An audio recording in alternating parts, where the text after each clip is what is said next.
The topic that I am talking about with you today is actually how to be a boss. Many of my friends, especially men, both young and middle-aged men, have always had this dream in their hearts of one day achieving a successful career of their own. Whether the business is big or small, they always hope to become a boss and a successful entrepreneur. Of course, if it can go public, that's even better. No matter where the company is listed, it's a lifelong bragging right to say, I'm the boss of a listed company. This is something every person, every boy, and even some ambitious girls might have. This kind of vision in their hearts.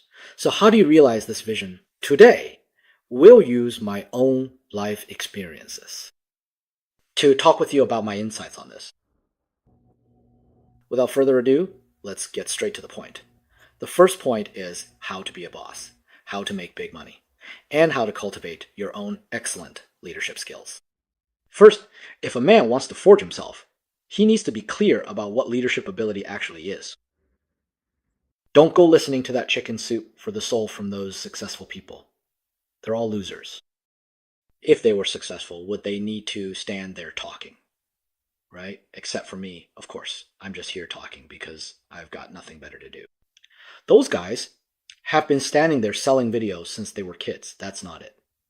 So, what is leadership? Excellent leadership. Leadership is the ability to organize resources and mobilize the people around you to serve you. That's called leadership, the ability to make others revolve around you. That's leadership. In a nutshell, it's making others revolve around you rather than you revolving around others. Regarding leadership, there are two life stages. The first stage is before you're 25 to 28, this stage must be completed. And you must go through this stage.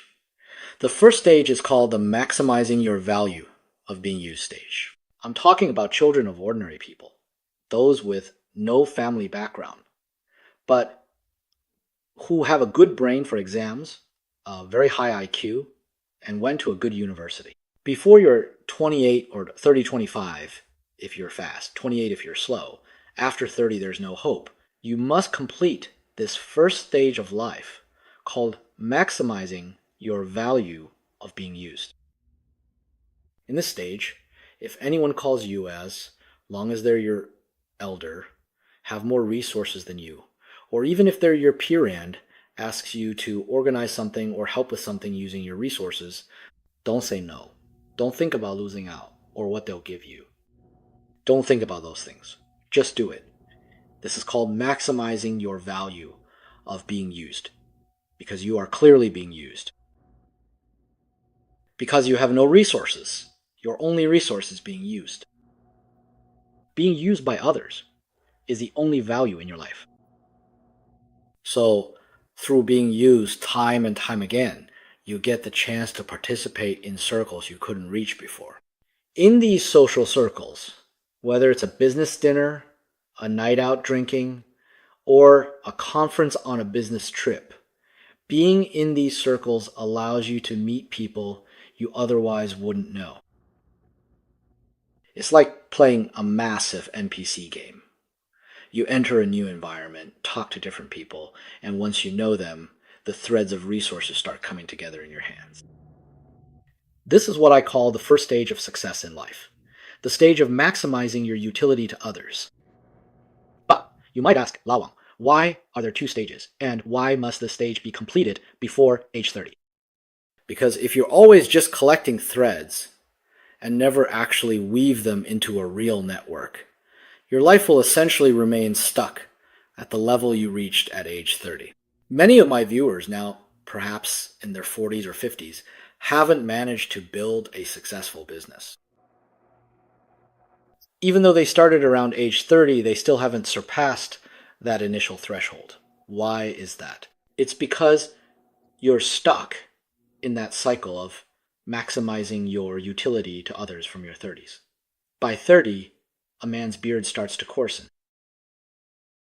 As a man's true strength begins to emerge, you must evolve to the next stage. That next stage is about utilizing others rather than being utilized. It's about giving others opportunities, not waiting for them to give you one. You might say, Lao Wang, I need opportunities myself. I'm just an ordinary guy with nothing. How can I give others opportunities? Let me give you two counterexamples. These are people I know personally. Some were classmates, others were juniors. I watched them grow and mature, only to see them waste their lives away. One of them was a college classmate from Beijing. He attended BIT, which is the Beijing Institute of Technology, and he was in the very best department, studying the most prestigious and highly respected major. His starting point in college was already higher than Liu Dai's, giving him an initial advantage. Liu Dai, for context, is the senior vice president of Xiaomi. But why exactly did he fail to build a meaningful career for himself and end up remaining stuck in his pre-30 state? Let's call him Little F. Well, actually Old F now. Old F's father, his family, his father was the chief engineer at a very prestigious national-level research institute in China. He was the first person in our college to drive a car. Back in college, he had his own minivan. Imagine, in 93 or 94, he could drive and had a van. He was 6 feet tall, a Beijing kid charisma. With that background, his resources were endless. This is Old F. There's another one 2 years below us. I call him Little P. He's become Old P now. Old P is from Yunnan. His family background is also very good, very good. His father was the head of a national defense research unit in Yunnan.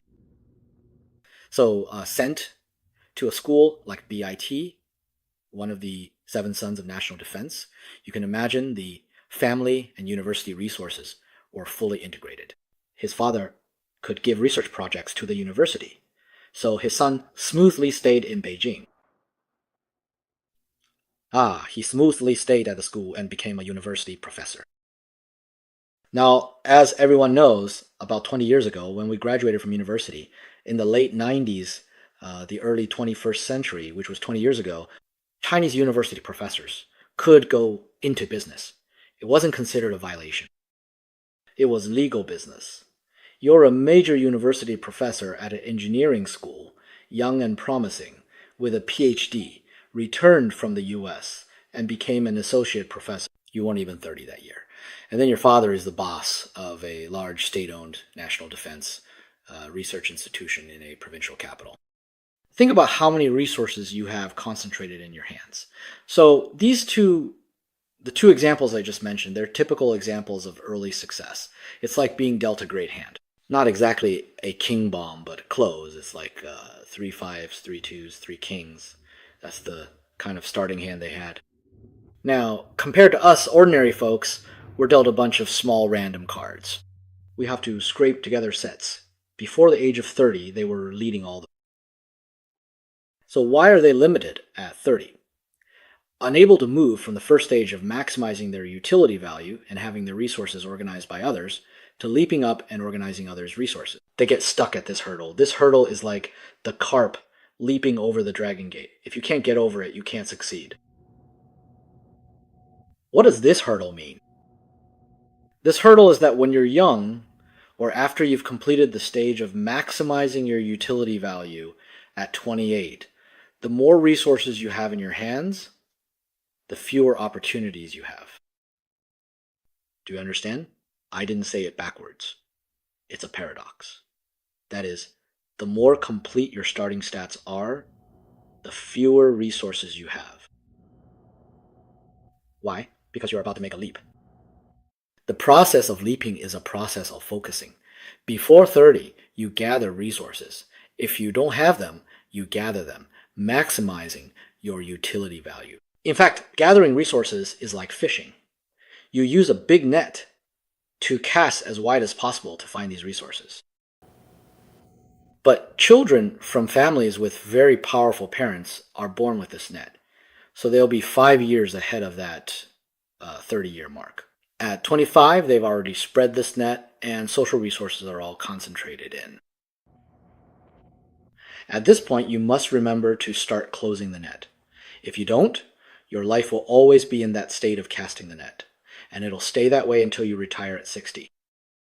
Beijing has plenty of big talkers who are just like this. When they're young, they're like, wow, there's an opportunity here, another one there, this one's great. A new chance every 3 months, every 2 months. Then by 60, it's still a new chance. Every few months, they just can't focus. By the time you're 30, you must focus on just one thing.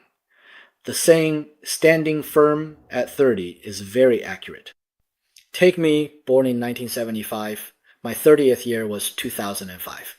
Luckily, I focused my efforts in 2005.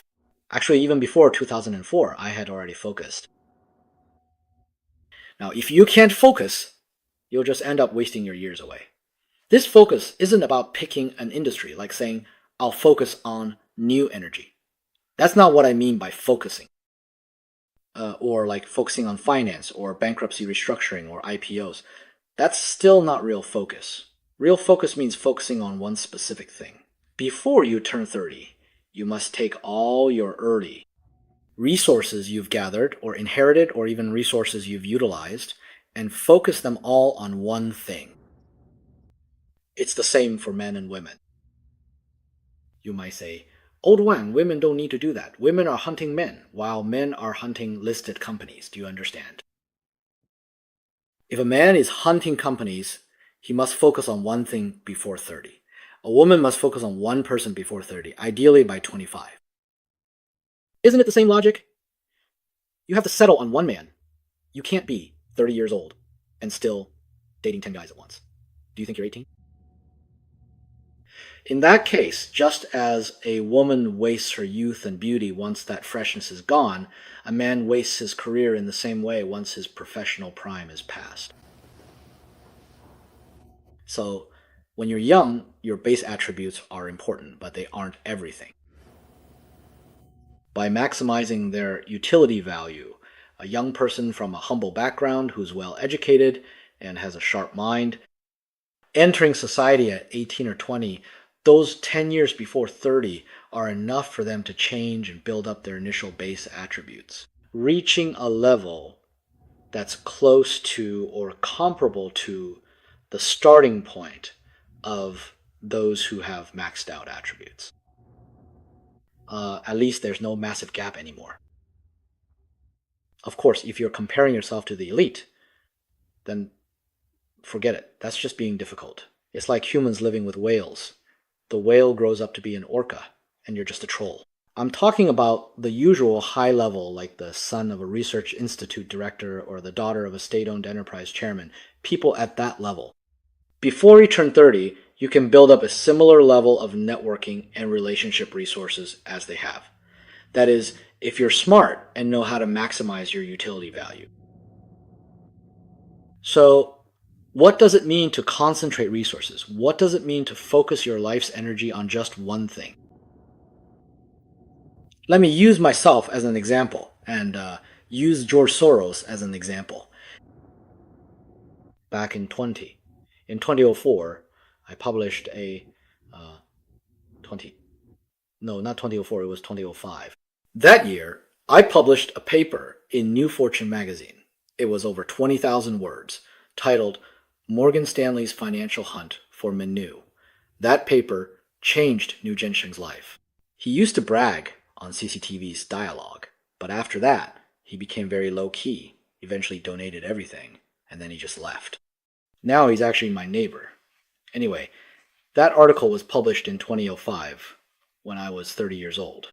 6 months before I published that, I published an article on Huang Guangyu about Gomei's entire IPO process and the whole backdoor listing. By 2004 and 2005, I realized that I only needed to do one thing in my life. Just acquiring one listed company for a backdoor listing is enough. I don't have that much ambition or that many desires. One success is plenty. Successfully restructuring one listed company means a net income of several hundred million. Isn't that enough? Do you really need 10? If you try to do too much, you'll just end up getting burned and landing in trouble.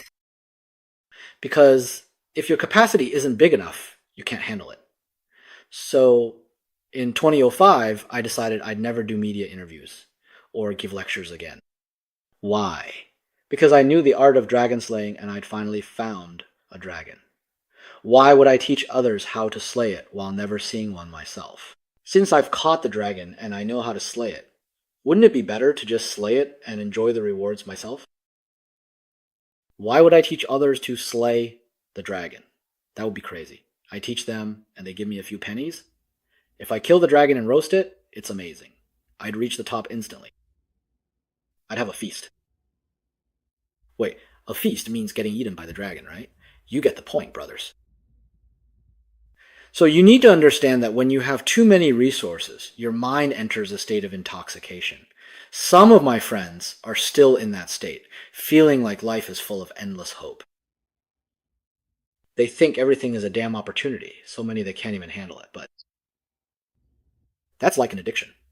In reality, you won't be able to seize a single one of them. And in this context, this is a personal experience of mine that I just want to share. I want to share a famous quote from George Soros. His quote is, "The capital market, like the US stock market, the capital market might be humanity's craziest invention." That's Soros' famous quote. The craziest group of lunatics in humanity. They invented a game and played it strictly by the rules, never getting tired of it and refusing to quit until they drove the whole world crazy. He's talking about Wall Street. What is this about? Focus. Because normal people aren't focused. Lunatics are very focused. A lunatic only does one thing, but as you keep doing it, you'll start to attract all the resources around you.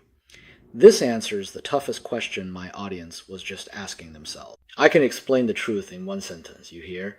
You say, my dad isn't a billionaire, my dad isn't a governor, so what resources do I have to make people serve me? To make them revolve around me? Focus. Every time your friends eat or chat with you, they might be trying a new direction, but you only do one thing every single time.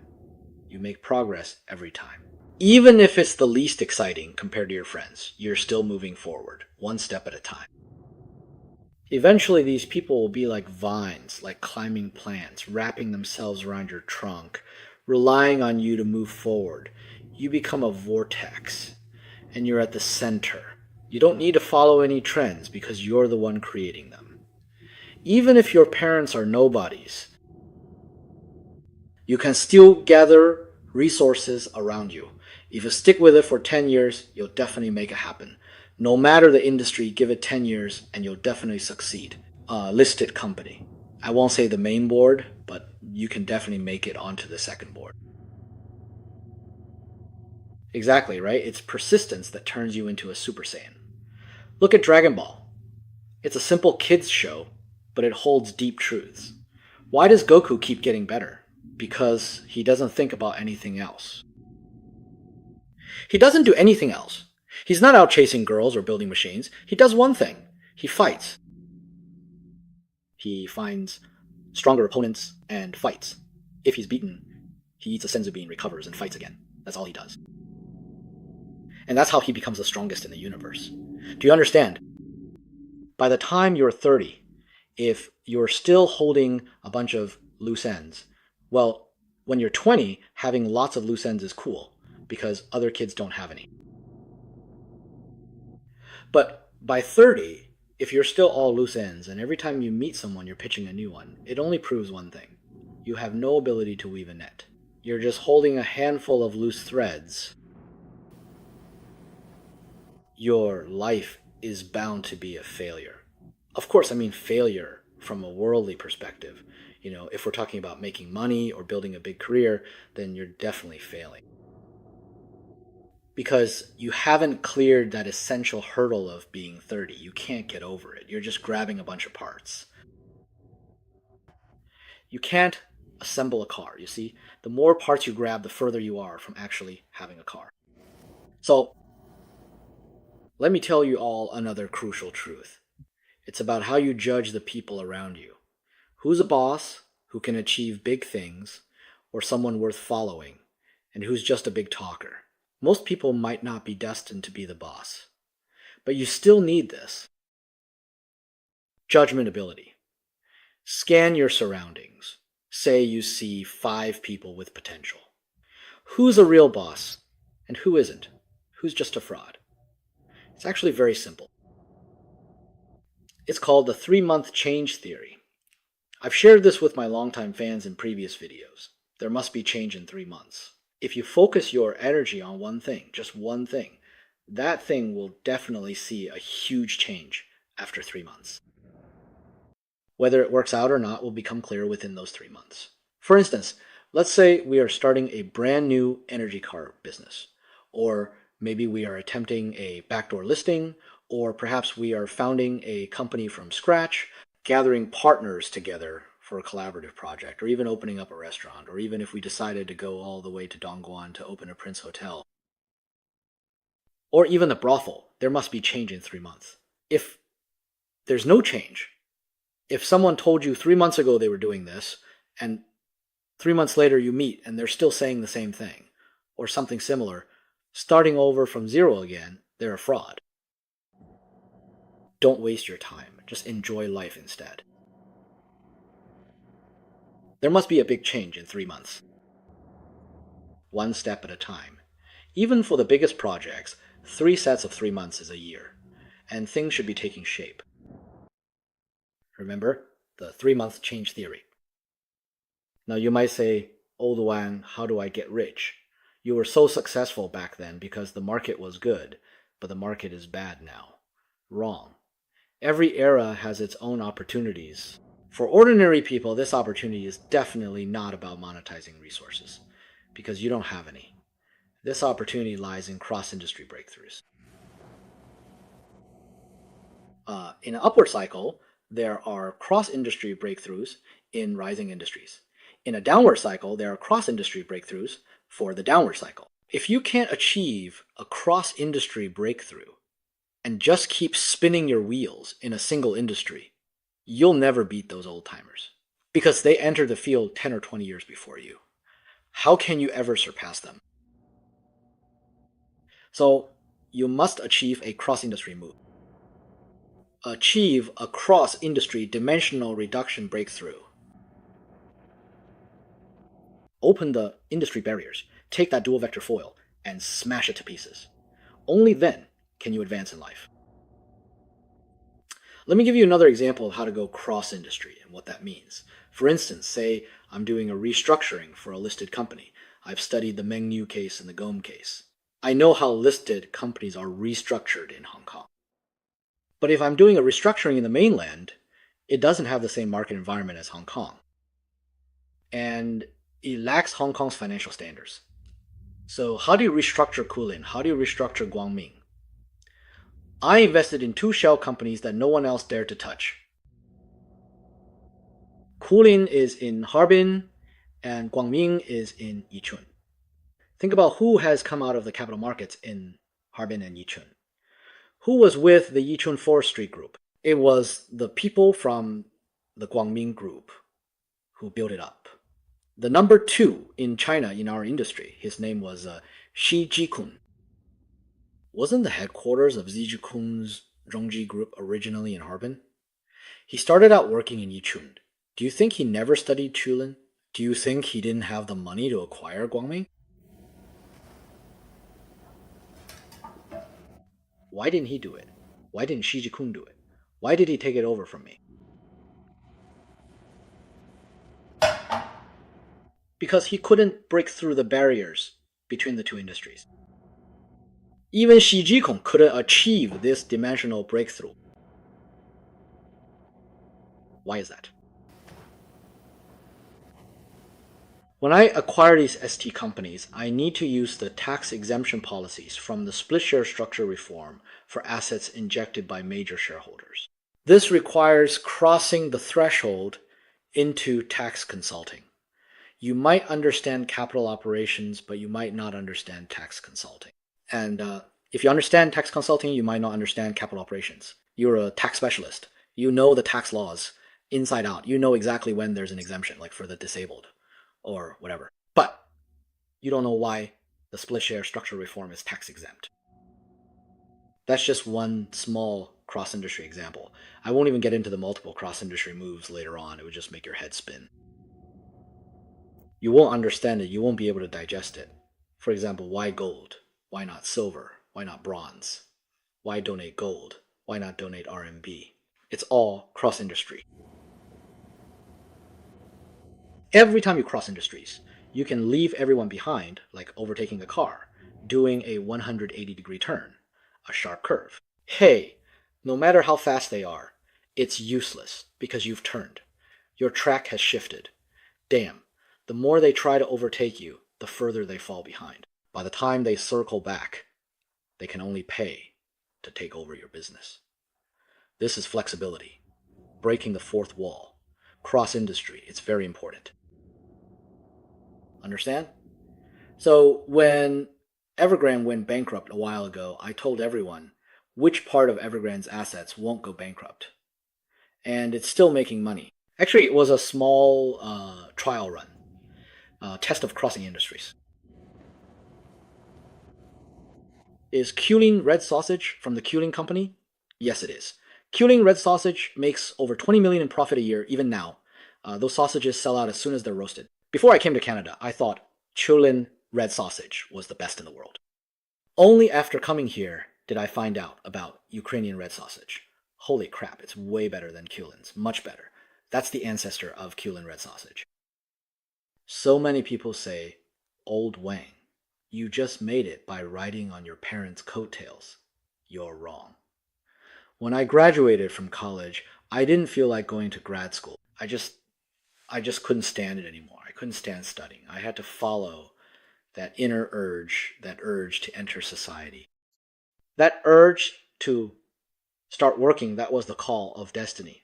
Because I graduated around 1997, I could already feel the reform and opening up, the spring breeze of reform blowing everywhere. It was simply a time where a hero had to step up. I just had to do it. Just do it. Why study? I was in an ivory tower, out of touch with reality. So back in 97, I started working at the Restructuring Commission. I settled down and seriously carried bags for people there. When on business trips, I'd wash my director's socks. Because back then, two people shared a room. I saw his socks on the sink. And I thought, damn, is this a hint? Is he testing me? If I didn't wash them, it wouldn't be right, so I just did it. Oh, man.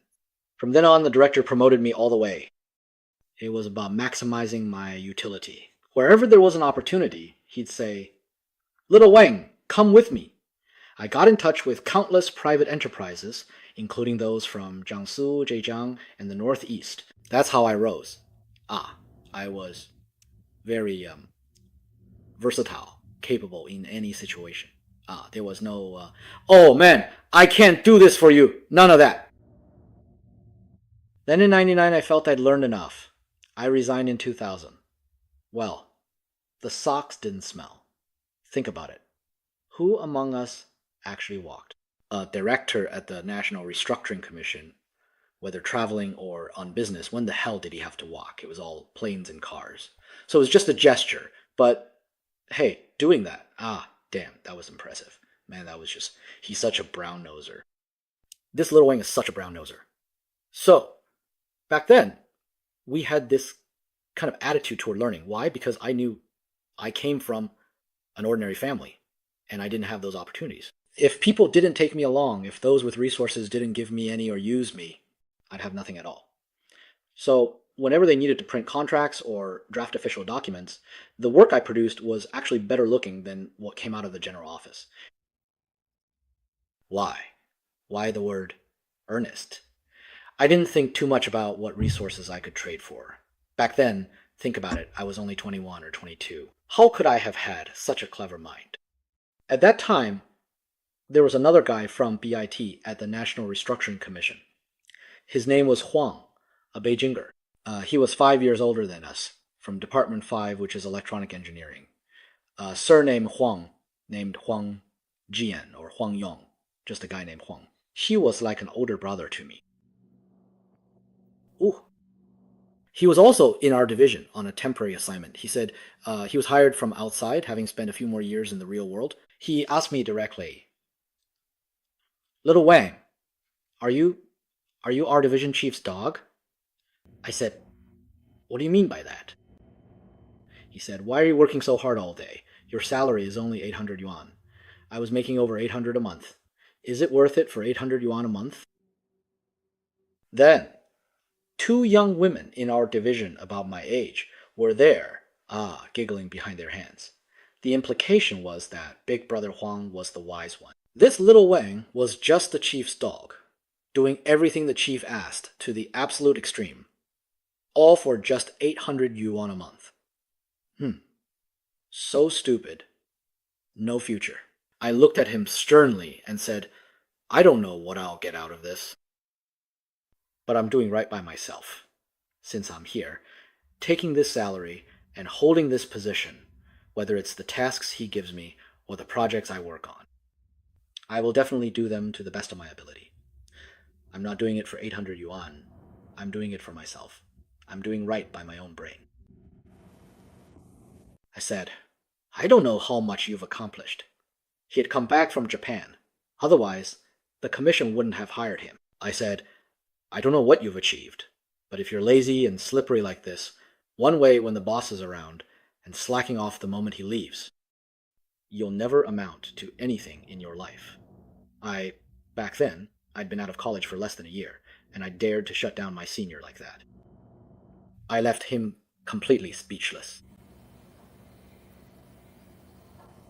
Do you think I'm really a dog? Once I've learned everything and my value has been maximized, I'll turn around and head straight for Hong Kong. I'll resign without a second's hesitation. As soon as I made my first million, I took off for Hong Kong.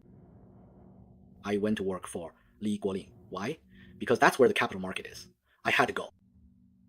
That's just my personality. Back then, I started a small company in Beijing in the year 2000. Where was it? Right behind BIT to the west, near heading toward Lannianchang, toward the Beijing TV station. There's a street called Changhua, location in the old city of Beijing.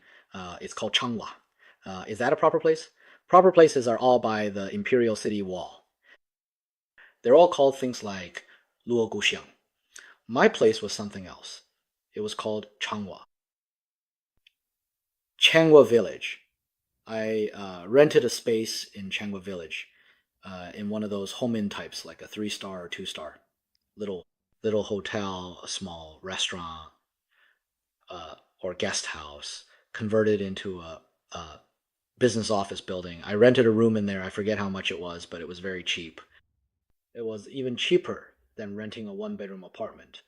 I started my first company there. After setting up that shell company, I went off to work in Hong Kong. A Jetta, a Nokia 5110 cell phone, and a briefcase. That was everything I owned back then. It really was a shell company. That's how Yihe Capital started. A Jetta, a beautiful silver gray Jetta. I bought that Jetta instead of a house.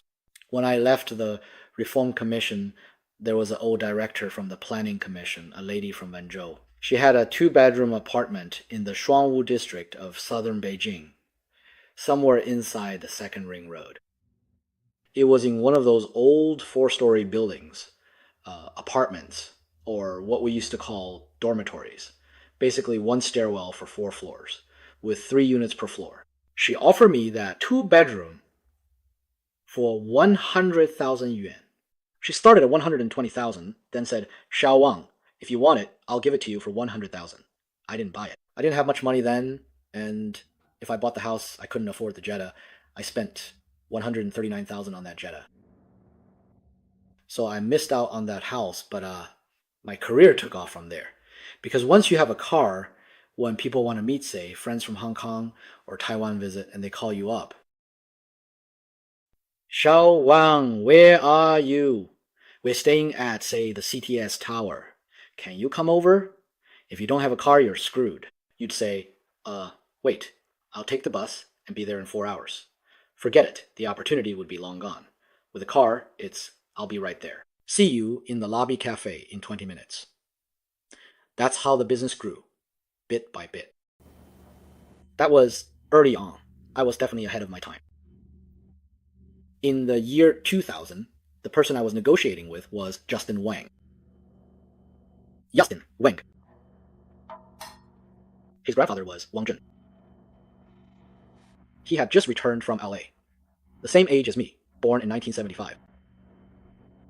He had a shaved head and looked exactly like Wang Zhen, like he was cast from the same mold. So that's how it started, step by step, building the foundation of Yihei Capital. I didn't think that much. I really didn't. When I bought that Jetta, I wasn't thinking, can I make this money back? A full tank of gas was 100 yuan, or 80 yuan. My monthly salary. Well, I'd quit, so I had no salary. The little pay Li Golin gave me wasn't even enough for a single flight to Hong Kong. What if you can't make it back? I didn't think that much. I just focused on getting the job at hand done. After meeting Qing Pui Cheng and seeing Jinghua Automation become Gome Electrical appliances, I just had to figure it out. It didn't matter if you wouldn't tell me. I went to the stock exchange and looked up all the data, downloaded everything. I bought an inkjet printer. It cost 2,000 yuan back then. I printed a whole damn sack of documents and read them line by line. Eventually, Huang Guangyu became my friend. What is that? That's Forrest Gump. Isn't that like Forrest Gump? But it really works. With that kind of spirit and a good head on your shoulders, it's hard not to succeed.